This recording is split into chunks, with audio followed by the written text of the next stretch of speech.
Hi అండి. మేమైతే ఇల్లు కడతా ఉన్నాము. అక్కడైతే ఒక కుక్క వచ్చేది రోజును.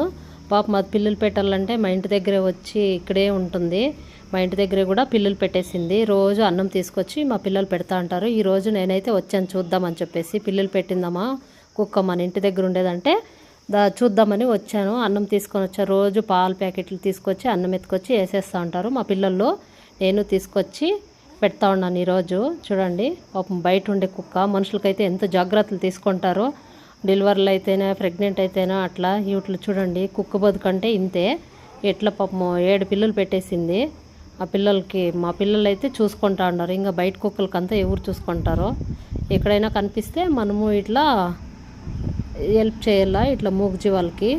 చూడండి ముద్దు ముద్దుగా ఉన్నాయి పిల్లలు. చూస్తాను పిల్లలు ఎంత బాగున్నాయి. నాకైతే ఇట్లా పిల్లలు ఇష్టము. కుక్క పిల్లలైనా ఏటివైనా కానీ జంతువులు అంటే చాలా ఇష్టము. చూడండి ఎంత బాగా